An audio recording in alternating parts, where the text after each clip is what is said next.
Eu queria começar aqui agradecendo, então, a presença do Newton. O Newton, eu acho que passou o currículo dele há pouco, ele é um profissional de muita experiência, tem uma vasta experiência na área empresarial, como consultor, como executivo, como conselheiro de empresa, participou do desenvolvimento da Wine, que é uma referência no mundo digital, e hoje o nosso tema são negócios digitais, então eu acho que ele vai poder agregar muito aqui para a gente. Então eu queria dar as boas-vindas aí ao Newton, dizer que a gente está muito feliz aí de poder compartilhar nessa tarde com ele esses conhecimentos. Muito bem. Vamos então direto ao assunto. O nosso tema hoje é negócios digitais e e-commerce. O mundo tem evoluído de uma forma muito rápida, né? Nós tivemos aí, desde a década de 70, eu diria, com o atingimento de escala comercial de novas tecnologias que surgiram aí no contexto no entorno, né, do mundo digital, né? Dá para destacar aí o computador, microprocessadores, rede de computadores, fibra ótica. Quer dizer, isso aí trouxe o mundo de uma era industrial, onde o que valia, o que fazia com que as empresas crescessem eram seus ativos físicos. As grandes empresas da época, né, estamos falando da década, segunda metade do século passado, nós estamos falando de empresas petroleiras, grandes empresas siderúrgicas, que ao longo do tempo foram sendo exportadas, vamos dizer assim, para mercados onde o custo de produção era menor, e com a introdução dessas novas tecnologias, as economias mais avançadas começaram a se concentrar em atividades mais sofisticadas, principalmente desenvolvendo processos, produtos, serviços, ofertas no entorno dessas novas oportunidades que surgiam, desses novos modelos de negócio que surgiam. Então, daí nós saímos daquele mundo das grandes empresas, de grandes ativos, e hoje o mundo está dominado aí basicamente por grandes empresas de tecnologia, de TI principalmente, né? Dependendo por onde você olha, você vai encontrar lá a maior é a Apple, a maior enfim, mas a questão é Amazon, Google, Apple, Microsoft, todas são empresas que hoje estão entre as maiores empresas do mundo, e se você buscar 30 anos atrás, elas sequer existiam ou estavam no início ali do seu processo de construção, como Microsoft, por exemplo. Então, qual é o caminho que essas empresas têm seguido, né? O que tem feito com que essas empresas crescessem e o que tem feito, em grande medida, que outras empresas não tivessem o mesmo desempenho ou que não tivessem as mesmas oportunidades de crescimento. Eu queria, então, passar a palavra para o Newton e pedir a ele que explorasse um pouquinho, assim, a sua visão, Newton, como é que você enxerga esse processo de transição? Quer dizer, mudou a regra do jogo, mudaram as oportunidades, o que está valendo hoje, o que tem impulsionado mais o crescimento das empresas, ou o que tem dificultado o crescimento daquelas grandes empresas do passado nesse mundo novo que a gente vive? Bem, Celso, primeiro eu queria agradecer aí a você e ao VV a oportunidade de estar aqui nesse bate-papo, agradecer a todos que estão aqui prestigiando esse evento e fazer com que ele seja o melhor possível para todo mundo que esteja participando. Falando um pouco sobre esse ponto que você colocou, eu acho que a expressão que reflete tudo é a transformação digital, né? A transformação do analógico para o digital. E existem alguns exemplos que são bastante claros, bastante emblemáticos e que provavelmente estão ligados à vida de todos que estão nessa audiência, pelo menos aí nos últimos 20 anos. Por exemplo, na linha de empresas e produtos que dominavam o mercado e que, de uma forma ou de outra, deixaram de dominar, foram substituídas por outras, e que muitas dessas empresas ou produtos que substituíram tecnologias anteriores também já foram substituídas. E aqui pode-se destacar vários exemplos que estão ou estiveram presentes na vida de muitas pessoas, né? Provavelmente da maioria que está aqui nessa audiência.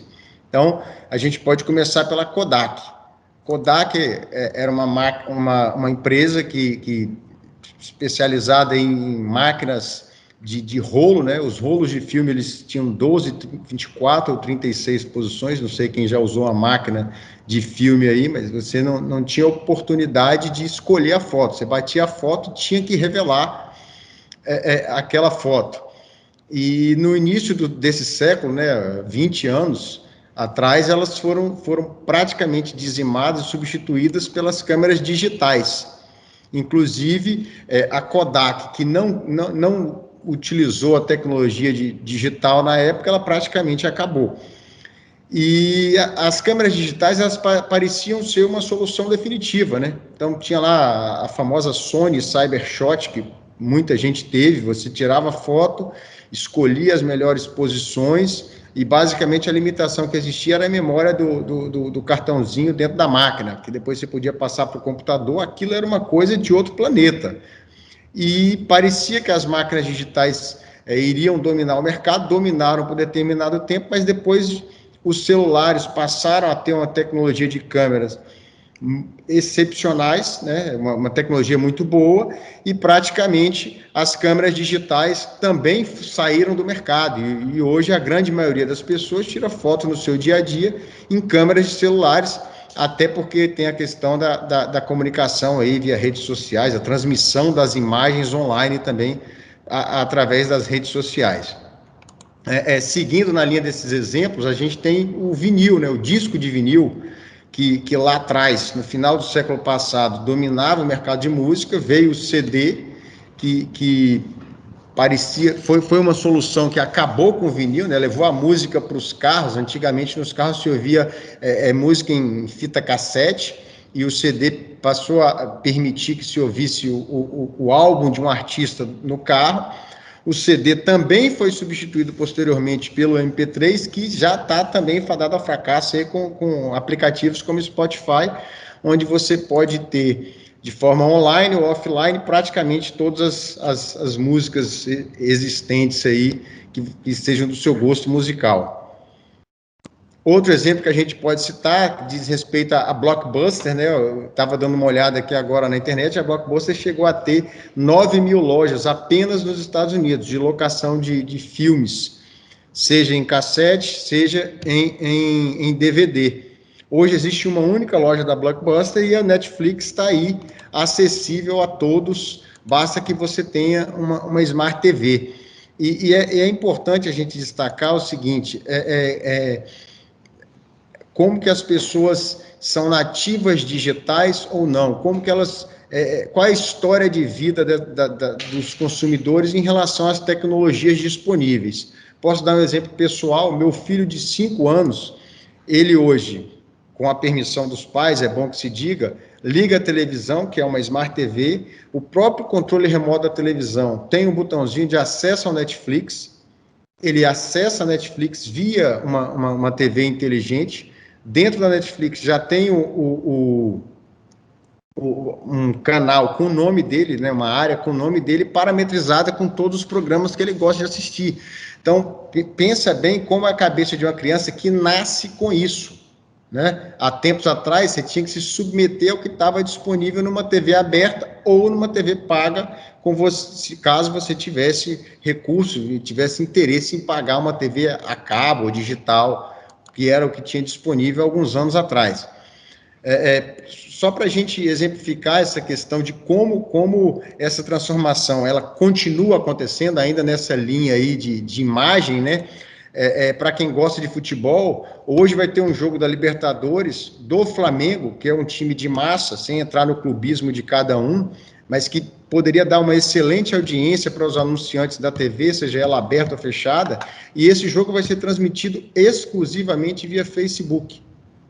Então, olha só como que se transforma, como é o acesso para consumo de um produto de jogo de futebol, né? Então, ou você vai ver no celular, no tablet, se você tiver uma Smart TV, uma TV com Chromecast, você transfere para a televisão, e nesse momento a televisão, que lá atrás era o veículo que trazia essa imagem para sua casa, ela vai ser somente um monitor, que é maior do que a tela do seu celular, e você coloca lá para você assistir em alta definição. E mais 2 exemplos que eu acho que são os mais claros aí de como a transformação digital ela mudou modelos de negócio e até, entre aspas, matou modelos de negócio. Quando eu digo matou, não é que os negócios do passado, os negócios analógicos ou físicos, eles acabaram ou vão acabar. Não, eles simplesmente deixaram de ser consumo de massa. E, nesse momento, eles, logicamente, deixam de ter valor para os seus acionistas. Então, uma discussão que teve mais recente, na última década, foi entre táxi e Uber, né? Uber aí, os motoristas de aplicativo, né? Mas hoje já existem vários, 99, Cabify, EasyTaxi, enfim, aqui no Espírito Santo a gente tem o V1, tem um serviço diferenciado, enfim, mas o que aconteceu entre táxi e Uber? O táxi, ele simplesmente acreditou que o produto dele ia continuar tendo valor, seja através de concessão, como eram as bandeiras, as placas de taxistas, né? E continuou querendo ser táxi, desacreditando no modelo do Uber. E hoje em dia, táxi é um produto estritamente nichado. E de 2 anos para cá, a discussão mais recente que vem acontecendo é entre bancos e fintechs, né, as wallets digitais. Há 2 anos eu estive em Las Vegas, num congresso sobre finanças no e-commerce, e lá, há 2 anos atrás, eu já assisti uma palestra sobre a uberização dos meios de pagamento, né? E onde se discutia qual era o posicionamento entre bancos e fintechs. Esse congresso foi curioso, porque uma parte do público eram de profissionais de banco, e eles, nitidamente, vamos dizer assim, criticando o modelo de fintechs, a falta de regulação das wallets, enfim. Mas a comodidade que o wallet traz para o seu usuário, ela é indiscutível. Tanto é que agora, a gente já viu aí notícia recente, o Banco Central liberando o PIX, né, que é o Sistema Integrado de Pagamentos Instantâneos, que vai, daqui a 2 meses, 16 de novembro, ele vai estar rodando. E aí o que fazem os grandes bancos? Felizmente eles, que têm recurso, né, e têm até certo ponto humildade de reconhecer um novo modelo de negócio, estão investindo pesado para que eles próprios se tornem fintechs. Então, ou pelo menos ofereçam os serviços que as fintechs oferecem. Então, diferentemente do táxi versus Uber, que o táxi quis ser táxi e praticamente morreu, os bancos não, eles estão calçando a sandália da humildade, falando, não, realmente isso é o futuro, isso é usabilidade, isso é o que o consumidor deseja, e aí eles estão migrando para esse modelo de carteira digital, de pagamentos instantâneos, melhor dizendo, né? O Pix vai funcionar 24/7, então você vai poder pagar lá no sábado, você vai poder transferir recurso da sua conta Itaú para a conta Santander do seu amigo ou do seu parente, e ele vai receber em segundos. Mais importante, ou tão importante quanto, a questão do custo, né? Hoje em dia, uma movimentação dessa é feita via TED ou DOC, dependendo do banco, dependendo do patrimônio de cada cliente, isso pode custar alguns reais, 4, 5, 7, 10, 12 reais. Uma transação por Pix, 10 transações de Pix vão custar menos de 1 centavo. Os bancos provavelmente não vão cobrar dos seus clientes. Então, acho que esses exemplos aí, eles ilustram bem, provavelmente no dia a dia de muitos que estão aqui, como que a transformação digital impacta modelos de negócio, impacta indústrias, impacta empregos, impacta a vida do consumidor como nós, né? Como eu e você. Falando um pouquinho do consumidor, são mudanças muito profundas, né? Você citou aí o caso da Kodak, por exemplo, e eu me recordo, recentemente fiz um estudo. A Fuji Fujifilm era a grande concorrente da Kodak, né? Lá, estou falando do século passado, e dominavam praticamente o mercado de filmes.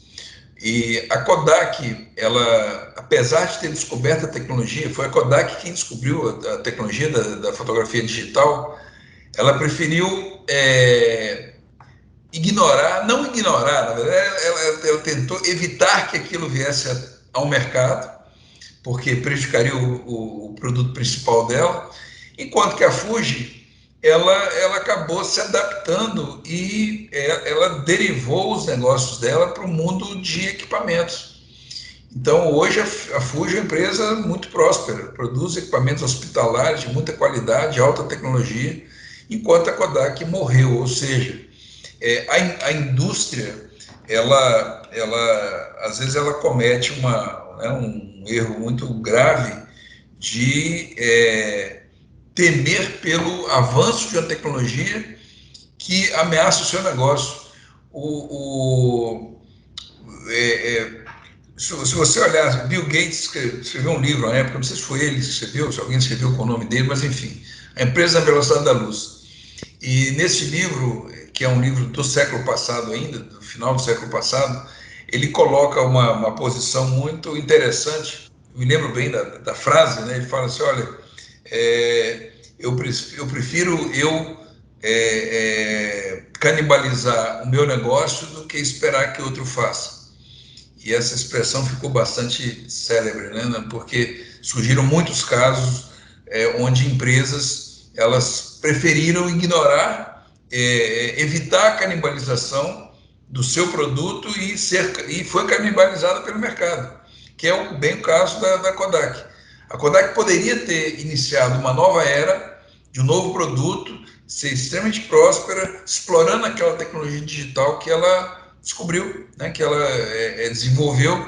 No entanto, ela preferiu o caminho do ostracismo, e hoje não existe mais. Então, são dilemas que as empresas vivem. Agora, de alguma maneira, o Newton,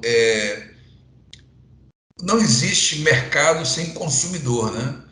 Então, se para a empresa a tecnologia veio e ela veio em várias nuances, em várias vertentes, né?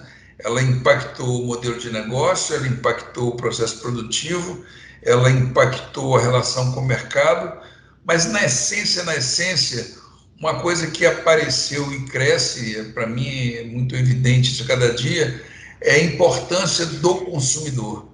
Quer dizer, a tecnologia como um fator de aproximação da empresa do consumidor. Não adianta eu ter a melhor tecnologia do mundo se eu não tenho no centro da aplicação dela o meu consumidor, né? E para isso, e através disso, tem surgido no próprio processo de desenvolvimento de soluções metodologias que colocam a experiência do consumidor no centro do desenvolvimento, né? A gente podia falar aqui de design thinking, podia falar de outras metodologias que de alguma maneira trabalham essa vertente. Você acredita que a tecnologia ela pode causar uma desumanização na relação da empresa com seus clientes, se a empresa não utilizar esta tecnologia, olhando para o cliente o tempo todo e orientando o desenvolvimento da sua aplicação para esse cliente final? Por exemplo, quando a gente viu lá a reação do taxista ao Uber, a gente viu uma resistência, vamos dizer assim, dirigida ao motorista de Uber, mas no fundo uma resistência que resvalava finalmente era no consumidor, porque quem endossou o Uber foi o consumidor, porque ele passou a usar o produto, passou a usar aquela solução, substituindo o táxi, que até então era a solução para aquela prestação de serviço.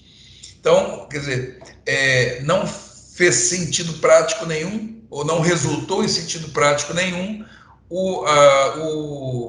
a resistência do taxista em relação ao Uber. Porque, na verdade, o surgimento do Uber não se deu no Uber, né?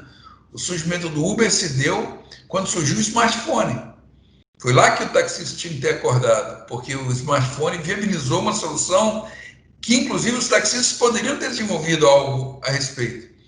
Mas, enfim, quem desenvolveu isso não foram eles, e assim como eles também, a gente poderia citar outros exemplos aqui, em outros segmentos, como o Airbnb, né, versus hotéis, também uma tecnologia que surgiu, que gerou a possibilidade de um novo modelo de negócio.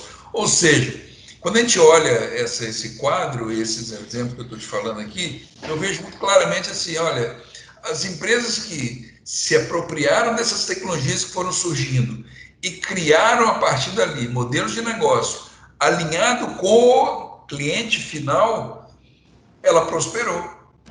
Então, por que o Uber prosperou e o táxi não? Porque o táxi, o modelo dele implica numa estrutura de custo que o Uber não tem e que o consumidor final gosta. Olha, ele paga menos pelo serviço do Uber. Por que ele vai pagar mais caro pelo outro? Porque o outro tem que pagar um aluguel de uma placa? No Uber não tem placa, qualquer um pode fazer. Então, assim, olhando para esse quadro, o Newton, como é que você como é que você enxerga essa relação da tecnologia, do cliente, do novo modelo de negócio e de como é que as empresas podem se organizar para extrair valor e principalmente competitividade desse processo? Celso, vamos lá. Primeira coisa, o cliente ele deve ser ponto central em qualquer negócio, independente da tecnologia, pelo simples fato de que ele é a fonte primária de recursos para a empresa. Né? Qualquer empresa que produz produtos ou fornece serviços, espera-se que haja alguém disposto a pagar por aquele produto e por aquele serviço. Então, esse é o ponto inicial que vale não só para empresas de tecnologia. Agora, quando a gente observa a questão da transformação digital, seja por tecnologia, seja por criação de novos mercados, escopo geográfico ou qualquer coisa nesse sentido, sem dúvida que entender o que o consumidor deseja, ou criar valor para o consumidor, é o que vai fazer diferença e vai perpetuar uma empresa. A gente tem como exemplo nos Estados Unidos, talvez das digitais que você citou, a Amazon, né? A Amazon hoje ela deve deter cerca de 50% do e-commerce americano. As ações da Amazon bateram recorde atrás de recorde durante esse ano de pandemia, enquanto 6 lojas de varejo físico dos Estados Unidos pediram concordata e ainda acusando a Amazon como se ela fosse responsável por isso. A Amazon tem um modelo de negócio. É bom lembrar que a Amazon não nasceu sendo o que é hoje. A Amazon nasceu sendo um e-commerce de livros, que, diga-se de passagem, estão fadados a morrer também, né? Pelo menos em meio físico, né? Então, assim, e ao longo do tempo ela veio se transformando, ela veio ampliando os produtos que ela fornecia, ela veio trabalhando na forma de marketplace, né, que é você oferecer produtos de terceiros, emprestando o seu nome, a sua marca, a sua credibilidade. Então, a Amazon hoje ela é um colosso que tem aí cerca de 700 milhões de itens à venda nos Estados Unidos e 6 milhões de sellers, né, que são aqueles vendedores de produtos do seu marketplace.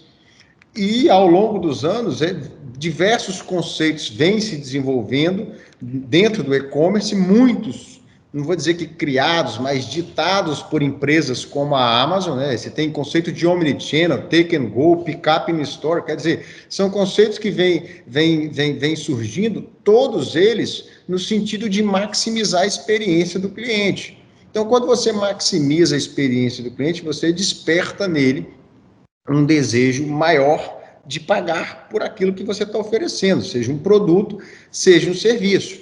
Então, é bom lembrar que no e-commerce, né, o e-commerce que vende produtos, o produto tem que sair de algum warehouse, de algum armazém e chegar na casa do cliente. Então, tem o tempo de entrega, tem a forma como ele vai ser entregue, enfim, a gente pode até explorar isso um pouco mais adiante. Aqui no Brasil, a gente tem um exemplo mais recente, discute-se muito no Brasil, né, se o Brasil é capaz de ter uma Amazon, né? Que aqui a gente tem algumas empresas que tiveram ou têm oportunidade de dominar o e-commerce brasileiro, como o Magalu, como o Americanas, o Grupo B2W, a própria Via Varejo, e a própria Amazon também, que opera no Brasil, mas nenhuma delas tem esse poder. Mais recentemente, a Magalu, que é o Magazine Luiza, parece ser esta empresa, capaz de aumentar mais de 1000% o valor de mercado em 3 anos. Então, mas por quê? Experiência ao cliente. A Magazine Luiza divulgou relatório trimestral a coisa de 2, 3 semanas atrás, e no meio da pandemia ela cresceu 29% as suas vendas versus o ano passado, com 75% das lojas físicas fechadas. Então você imagina um colosso que vende bilhões de reais por ano, como o nível de transformação que uma empresa como o Magazine Luiza teve que realizar, seja antes da pandemia, seja durante a pandemia, para conseguir resultados dessa magnitude. Você crescer 30% sem pandemia, para a gente que está no mercado há bastante tempo, é uma coisa super difícil, que dirá num momento como esse, onde a situação econômica do país e das famílias está aí sofrível, né? Então, assim, realmente são exemplos de empresas que se reinventam o tempo todo, se adaptam, sempre com o consumidor sendo o ponto central. Falando um pouco da pandemia, um modelo de empresa que teve que se reinventar muito, e provavelmente todo mundo que está aqui nessa audiência deve ter percebido isso, foram os restaurantes. Antes da pandemia, você tinha pouquíssimos restaurantes que entregavam no delivery. Normalmente, a maior parte era um fast food. E aí veio uma situação de isolamento, tudo bem que foi um caso atípico, mas hoje absolutamente todos os restaurantes eles se reinventaram e têm um delivery para atender uma demanda do consumidor. É provável que quando passar essa questão de Covid, de isolamento, até pela questão de socialização, o desejo das pessoas saírem de casa, vai voltar o consumo dentro de um restaurante, mas será que ele vai ser como ele era antes? É provável que não, é provável que a comodidade de quem pede a comida em casa, ou de uma parcela desses consumidores, vai fazer com que esse modelo de delivery, que foi forçadamente criado por uma situação de pandemia, ele se perpetue e, eventualmente, até os restaurantes vão ter até mais sucesso por conta disso. Olha que coisa louca, né? Ele teve um problema de receita, ele foi forçado a fazer um tipo de entrega que ele não fazia, e é possível que depois que essa situação se acalmar, a venda desses estabelecimentos seja até maior do que antes da pandemia, por conta de pessoas que conseguem acessar os produtos dos restaurantes via delivery e que antes não tinham essa oportunidade, ou pelo menos não tinham em grande parte deles.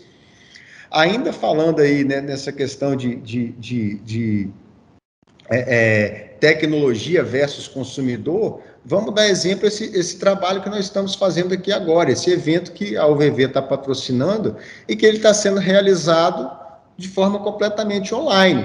Né? Você, não sei se está na UVV ou se está em casa, eu estou aqui no escritório, provavelmente a audiência está ou em casa ou no seu local de trabalho, e a pergunta que eu faço para a reflexão é, se daqui a um ano a gente fosse fazer um evento desse, será que eu e você, ou toda a audiência, nós vamos preferir fazê-lo de forma online, como nós estamos fazendo agora, cada um no seu ambiente, ou a gente vai preferir colocar todo mundo no auditório e colocar lá uma recepcionista, um coffee break, enfim.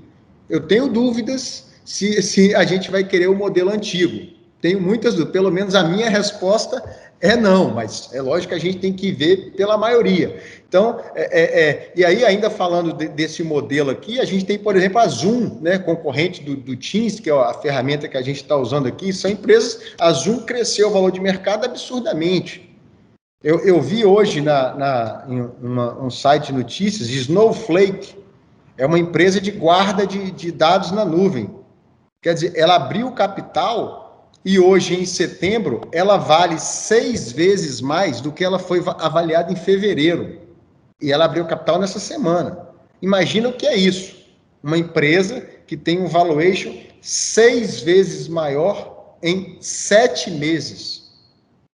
E não é à toa. É porque a guarda de dados na nuvem ela é fundamental. Ela é um produto que tem muito valor para as empresas. E logicamente que muitos consumidores, pessoa física, também conseguem acessar esse produto, mas aí, majoritariamente são consumidores pessoa jurídica. Então, o consumidor ele é ponto central e é preciso que haja valor para que o consumidor esteja disposto a pagar por aquilo que as empresas estão oferecendo. E as empresas, por outro lado, elas têm que ser capazes de entender que o ciclo de vida dos produtos, né? A gente citou aqui vários, a gente está menos de 30 minutos conversando, e quantos exemplos a gente deu aqui de produtos que nasceram, cresceram e morreram, inclusive nesse século, como a câmera digital. Então, provavelmente, muito dos serviços e produtos que a gente consome hoje também poderão deixar de ter valor em poucos anos, e cabe às empresas se anteciparem a isso, e se perpetuarem oferecendo aquilo que o consumidor deseja pagar. Eu vou explorar um pouquinho da sua história, se você não se importa. Claro. A gente tem um case aqui no Espírito Santo que é um orgulho muito grande para o nosso estado, que é o Wine, que é uma empresa que você participou lá do processo de desenvolvimento. E a Wine ela é uma empresa que ela surfou bem cedo nessa onda, né? Ela entendeu esse momento novo bem no princípio e conseguiu se posicionar muito bem no mercado. Hoje é uma das maiores empresas da América Latina de varejo de bebidas, enfim, é um case bem conhecido. Para quem estava lá dentro, o Newton, assim, as coisas eram tão evidentes assim, quer dizer, como é que essa coisa surge e principalmente como é que ela evolui, porque a escala de crescimento, tudo é muito rápido nesse mundo, né? Uma característica bem marcante do mundo novo que a gente vive, que esse mundo digital, é que você precisa evoluir rápido, você precisa errar, mas errar barato, errar rápido, errar barato, e para poder ouvir bastante, né, o consumidor, enfim, essa é a lógica do desenvolvimento de projeto e de qualquer empresa que queira crescer nesse contexto. Quer dizer, você está falando dentro de um caso real, uma empresa que estava nascendo nesse contexto digital, num momento em que não existia tanta certeza nem tantas teorias de como as coisas deveriam ser feitas, mas que tinha que fazer. E o mercado comprando bem a ideia, enfim. Como é que foi esse processo lá dentro? De onde vieram as certezas e como é que dores que surgiram? Celso, eu acho que esse ponto você tocou numa questão quase humana, que é muito importante. Nós, como consumidores, especialmente os mais jovens, queremos inovação. Inovação o tempo inteiro. E nós estamos dando exemplos aqui de empresas que inovam, que, vamos dizer assim, quase desacreditam aquilo que é o seu passado para apostarem, errarem, como você colocou, né? Errarem no sentido de realizar testes e ser capaz de testar novos produtos ou serviços para se perpetuarem. Mas aí eu convido todo mundo a se colocar do outro lado, que é o lado de cada um como ser humano. O ser humano, por natureza, ele é avesso à mudança. A mudança é dele. Nós estamos aqui dizendo de mudança das empresas, mas cobrar que o outro mude é uma coisa. Você próprio ser capaz de mudar é uma outra situação completamente diferente. Então, o principal desafio de se trabalhar numa empresa como a Wine, onde gostaria só de abrir um parênteses aqui e agradecer Rogério Salume, fundador da Wine, meu parceiro lá durante 7 anos e hoje parceiro de negócios, né? Felizmente é muito bom ter um cara como ele do meu lado, mas o grande desafio é você ser capaz, você ter a humildade de entender que aquilo que você construiu como profissional e que te fez chegar até aqui, possivelmente ou provavelmente vai deixar de ter valor nos próximos anos, pelo simples fato de que a empresa cresce muito rápido. Então, assim, eu não gostaria de citar números absolutos, mas nos meus 7 anos de Wine, a empresa cresceu 6 vezes de tamanho, entre 6 e 7 vezes de tamanho.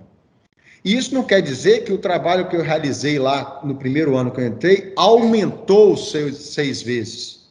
Não, de forma nenhuma. Ele mudou radicalmente.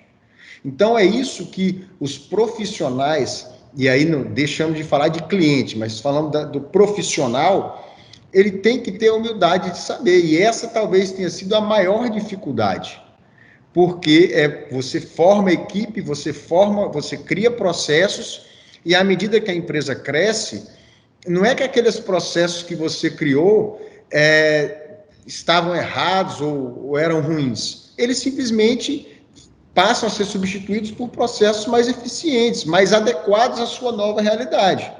E a mesma coisa vale para os profissionais. Uma determinada forma de atuar numa empresa que fatura X milhões de reais é uma coisa, mas se a empresa faturar 5, 10 vezes mais daí a algum tempo, o profissional tem que ter a humildade de se transformar e adequar isso aí. Então, o grande desafio na Wine foi esse, desculpe. No que diz respeito, você usou uma frase que eu acho que é muito bacana, que é errar barato, né? A minha história de vida profissional pré-Wine era uma história, seja na escola, seja na universidade, e até em algumas empresas onde eu trabalhei, onde o erro ele era muito penalizado. Tá? E aí, sem nenhuma crítica à escola, ou até a minha própria educação que o meu pai me deu, enfim, a nada disso, ou a outras empresas onde eu trabalhei. Era um modelo de negócio. E quando você entra numa empresa que, nos primeiros 2 anos que eu estive lá, ela dobrou. No primeiro ano, 100%, segundo ano, 100% de novo, mais 100% de aumento. Você tem que poder errar. Tem que poder errar. Obviamente, erros controlados. Obviamente, errar e aprender com erro, né? Assim como você usou essa expressão do errar barato, tem uma outra que é muito antiga e todo mundo já deve ter ouvido falar. Errar é humano, mas permanecer no erro não é o mais adequado. Então, se por um lado a empresa ela tem que estar disposta a aceitar o erro, ou diria mais, a estimular testes e inovações onde o erro é perfeitamente cabível, por outro, os profissionais têm que ter a maturidade, a experiência, o conhecimento de a cada inovação aplicada, seja com resultados positivos ou negativos, fazer todas as análises inerentes àquele processo e aprender para você crescer continuamente. Então, para mim, os 2 pilares basicamente são esses: a questão de aceitar o erro sem dor, desde que seja um erro administrado, desde que seja um erro que te traga crescimento. E o outro é a capacidade dos profissionais, e aí é o elemento humano mesmo, de saber que aquilo que ele aprendeu pode deixar de ter valor daqui a X tempo, quando a empresa já tiver um outro porte, um outro patamar, um outro volume de vendas. Nós estamos indo agora para o último quarto de tempo nosso, e eu não queria deixar de remeter a uma coisa que eu acho assim, muito, muito basal, muito fundamental, que é a mudança no comportamento das pessoas no trato com a informação. E essa é uma mudança radical, marcante dessa sociedade da informação, e nos coloca numa condição muito diferente do passado, né? Eu me lembro quando eu era garoto lá no interior de Minas, meu pai assinava o Jornal do Brasil, que não existe mais, e ele recebia o jornal às 17 horas do dia seguinte da edição. Então, o jornal do dia 17 chegaria lá no dia 18, às 17 horas da tarde, às 5 horas da tarde, e ele chegava do trabalho, pegava o jornal e lia o trabalho com a sofreguidão, como se fosse um pão fresco da padaria logo pela manhã. Era o que tinha, era como as pessoas conseguiam se posicionar em relação à informação. Hoje, o fato ele é instantaneamente comunicado, e essa instantaneidade ela foi absurdamente democratizada na medida em que surgiram as redes sociais via smartphones.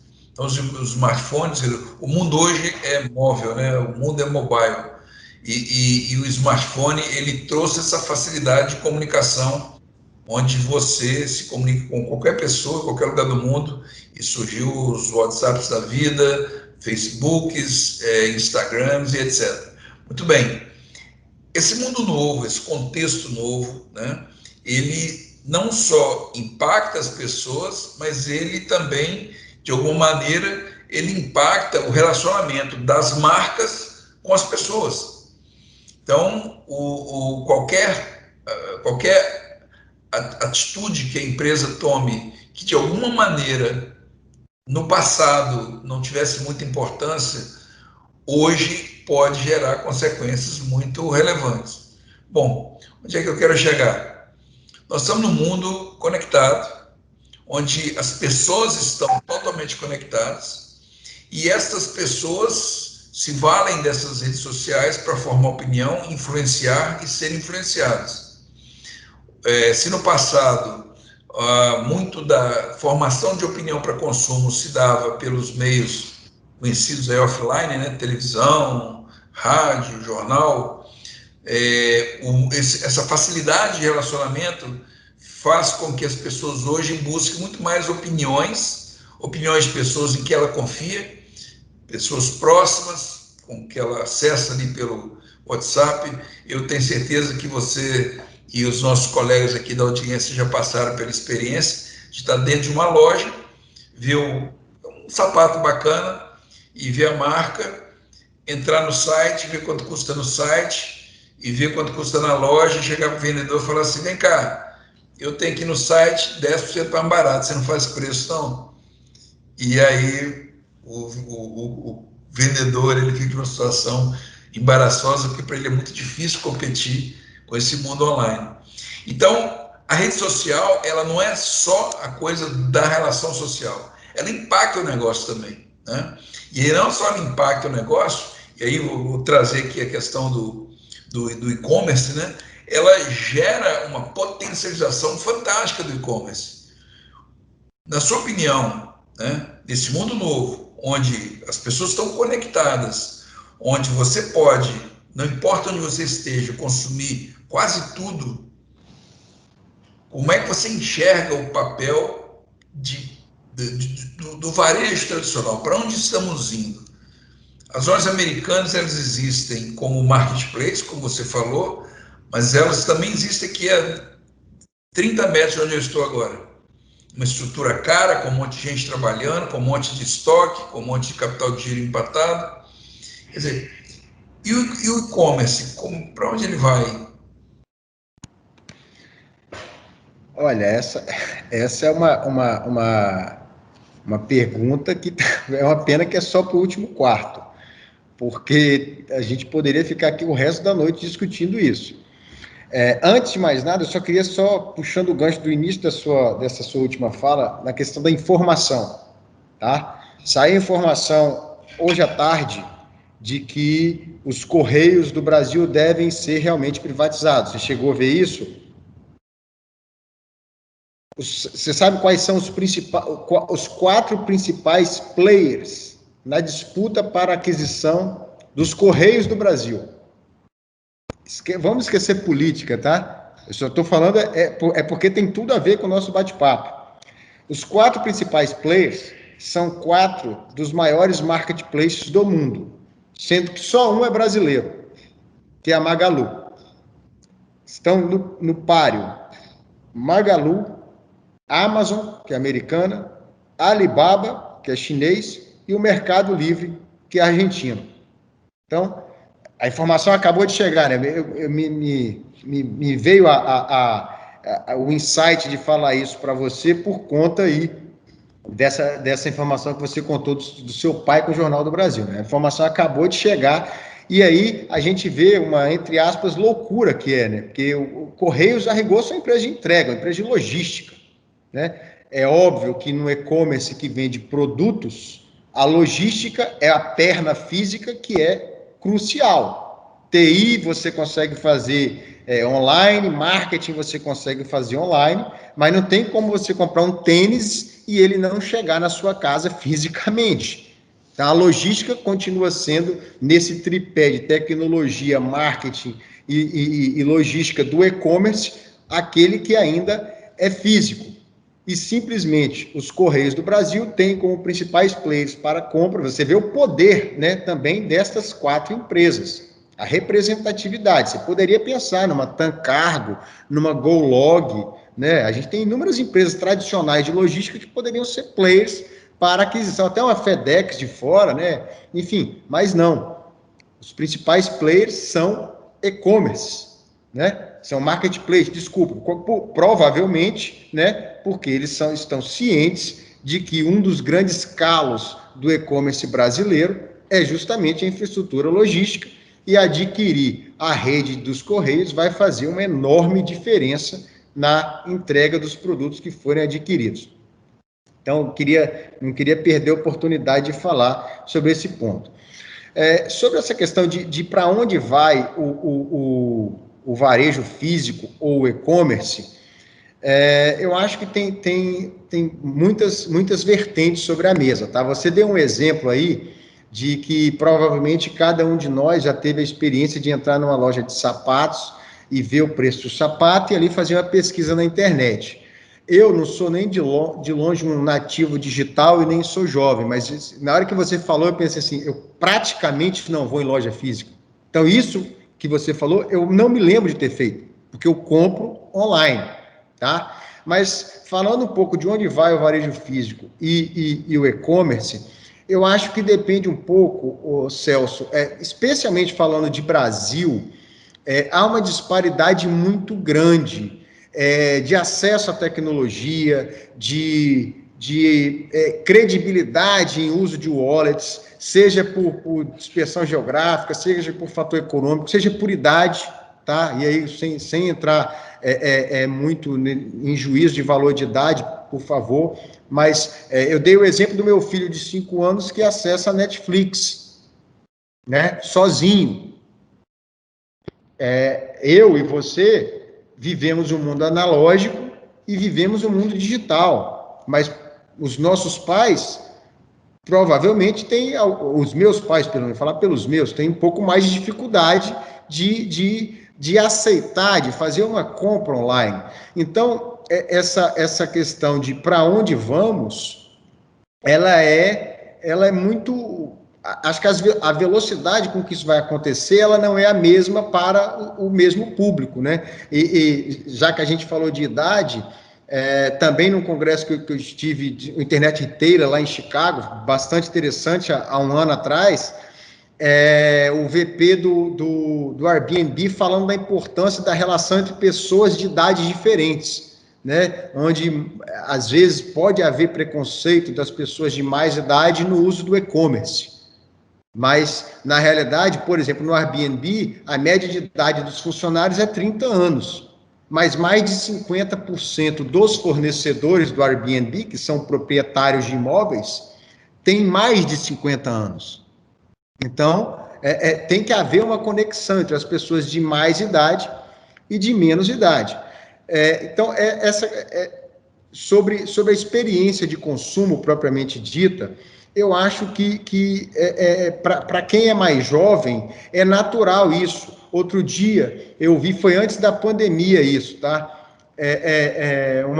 A filha de uma amiga minha me contando sobre o encontro do filho dela com amigos na casa dela.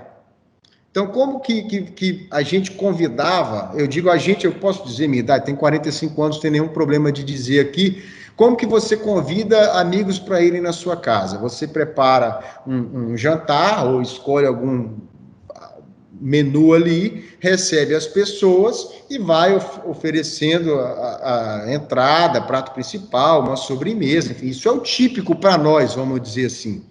E como que foi o encontro desses amigos do filho dessa minha colega? Cada um chegou lá e aí ela chegou para o filho e falou assim, vem cá, tá dando a hora, sei lá, 7, 8 horas da noite, como que esse pessoal vai o que eles vão comer? Não se preocupa não, mãe. Cada um pede aqui pelo iFood.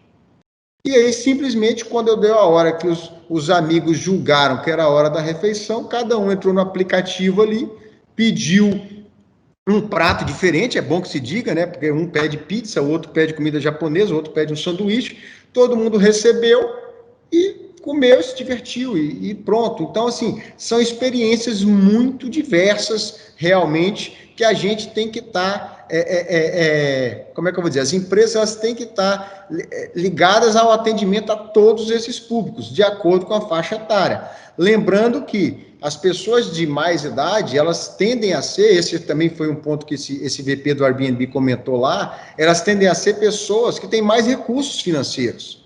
Portanto, tem mais poder de compra, né? E aí, voltando àquele ponto que a gente falou alguns minutos atrás, o consumidor ele é a figura central de qualquer negócio pelo simples fato de que ele é a fonte primária de recurso.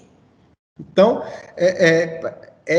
a discussão sobre físico e online, ela poderia se estender aqui durante horas, mas tudo vai depender desses pontos que eu comentei aqui. Se você me permite, só mais um exemplo de questão de evolução tecnológica que vai despertar um pouco essa discussão, especialmente no que diz respeito a quem viveu isso ou não viveu isso, tá? Então, vamos lá. Como que a gente pagava, como que eu te pagaria R$100 há 25 anos atrás? Em 1995, Newton está devendo R$100 para o Celso. Quais eram as opções de pagamento que eu tinha?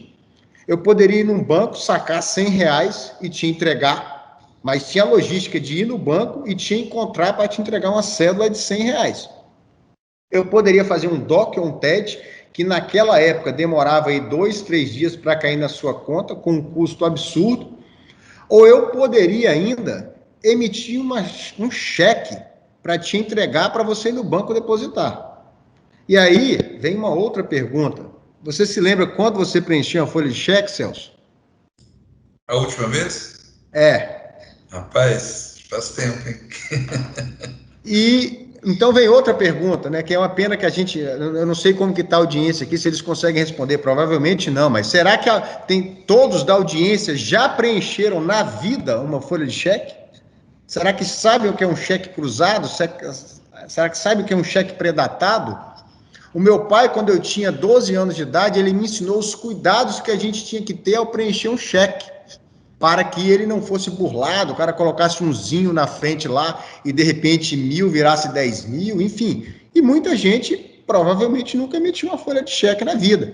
E a gente está falando de Pix, que daqui a 2 meses vai estar rodando aí, e as transferências vão ser online. O dinheiro físico, cash, espécie, provavelmente também vai ser um produto aí desvalorizado em pouco tempo. Olha só, a gente realmente está já esgotando o tempo aqui. Eu acho que era importante a gente também ouvir perguntas, né, do nosso pessoal. Enquanto eles preparam as perguntas, eu só queria informar que o VV está oferecendo um curso de graduação em gestão de negócio e-commerce. É um curso muito bacana, vai abordar aí a parte de gestão de empresas digitais, ferramentas de captação de clientes, e-commerce, meio de pagamento, enfim, o que a gente falou aqui, mais um pouco, né? É um curso de uma duração menor, é um curso tecnólogo, então, com 2 anos você tem o seu diploma de graduação como uma complementação da sua formação ou como uma formação base para você participar do mercado. Eu queria agradecer, então, a você, Newton, dizer de novo, né, da nossa alegria de ter você conosco aqui, te convidar para voltar em outras oportunidades, quem sabe uma conversa só sobre e-commerce, que essa aí rende muita coisa realmente, muita coisa que a gente gostaria de ter abordado aqui, que a gente não conseguiu, né, falar um pouquinho sobre a questão da logística, né, que é uma coisa muito importante no varejo, e que com o crescimento do e-commerce tem ganho aí uma expressão bastante importante. Os shopping centers, como é que eles vão sobreviver, né? Para que rumo eles vão? Tivemos uma conversa aqui há pouco tempo com o diretor de Shopping Vitória, com o presidente da Cipollat. Esse foi um dos temas, muito bacana a conversa, e falávamos lá sobre como que os shoppings, de alguma forma, estão se organizando para ser aquela última milha do processo de compra, ainda que digital, ou seja, você pode entrar no site, comprar e retira no shopping, por exemplo, porque o shopping vai te oferecer outras coisas além do comércio, né?